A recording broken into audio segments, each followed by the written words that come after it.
తెలంగాణ రాష్ట్ర కేంద్రీయ గ్రంథాలయ వారోత్సవాలు ముగిశాయి. 8 రోజుల పాటు జరిగిన వారోత్సవాలకు పుస్తక ప్రియులు పెద్ద ఎత్తున తరలివచ్చారు. అలాగే గ్రంథాలయ పాత ఉద్యోగులు కూడా వారోత్సవాలకు హాజరై తమ అనుభూతులను పంచుకున్నారు.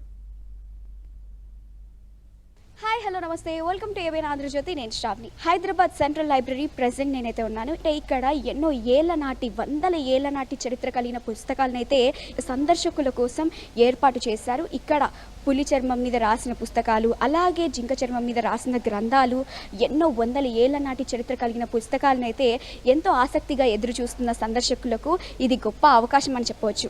సో మనమైతే ప్రెసెంట్ లైబ్రరీలో ఉన్నాము. అక్కడ ఏమేం పెట్టారు, ఈ ఎగ్జిబిషన్ ఎలా ఉంటుందనేది చూద్దాం.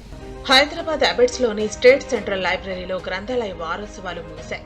120 ఏళ్లకు పైగా సుదీర్ఘ చరిత్ర గల ఈ గ్రంథాలయంలో సుమారు 12 భాషల్లో 5 లక్షల పుస్తకాలు ఉన్నాయి.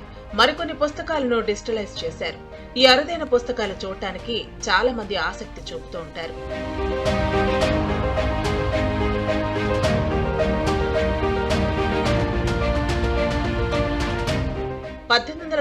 లో మౌల్వీ సయ్యద్ హుసేన్ అనే వ్యక్తి ఈ గ్రంథాలయాన్ని ఏర్పాటు చేశారు. తన సొంత పుస్తకాలతో గ్రంథాలయానికి నాంది పలికారు.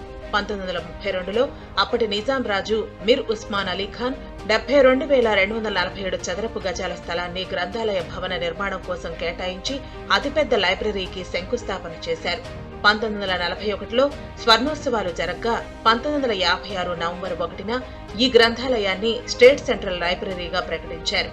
ఇది చాలా అపురూపమైన గ్రంథాలయం. ఇది ఇక్కడ మన స్టేట్లో ఎక్కడ లేని పుస్తకాలు ఇక్కడ ఉన్నాయి. ఉర్దూ పర్టికులర్గా ఉర్దూ బుక్స్కు వేరే కంట్రీస్ నుంచి, దుబాయ్ నుంచి, పోతే సౌత్ ఆఫ్రికా నుంచి ఇట్లా ఉర్దూ బుక్స్ ఏవి కావాలన్నా, రీసెర్చ్ చేయాలన్నా, రీసెర్చ్ కంప్లీట్ కావాలి అంటే కంపల్సరీ స్టేట్ సెంట్రల్ లైబ్రరీలో ఉర్దూ సెక్షన్ చూస్తేనే ఆ ఉర్దూలో థీసిస్ కంప్లీట్ అవుతుంది. దీని కొరకు కొంత పెండింగ్ ఉంటుంది. అంటే అంత వాల్యుబుల్ లైబ్రరీ ఇది. ఇక్కడ ఇంగ్లీష్ లిటరేచర్కి సంబంధించిన బుక్స్ గురించి చదివి ఐఏఎస్ అయిన వాళ్ళు కూడా చాలామంది ఉన్నారు. ఇక్కడ చదివిన పిల్లలు అంత మెటీరియల్, చాలా బెస్ట్ మెటీరియల్ ఇంగ్లీష్ లిటరేచర్లో ఇక్కడ భద్రపరుచుంది. అవన్నీ మనం కాపాడుకోవాలి. ఇప్పుడున్న స్టాఫ్ కూడా అన్నీ కాపాడుతున్నారు. వాళ్ళకందరికీ నా ధన్యవాదాలు. నవంబర్ 14న వారోత్సవాలు ప్రారంభం కాగా ఇవాళ్టితో ముగిశాయి. 19వ శతాబ్దం తొలినాళ్ల నుంచి నేటి వరకు ప్రచురితమైన అన్ని పుస్తకాలు ఇక్కడ దొరుకుతాయి. 1941లో అప్పటి నిజాం నడిపిన పత్రిక అయిన హైదరాబాద్ సమాచార్ ప్రతులు కూడా ఇక్కడ లభ్యమవుతాయి.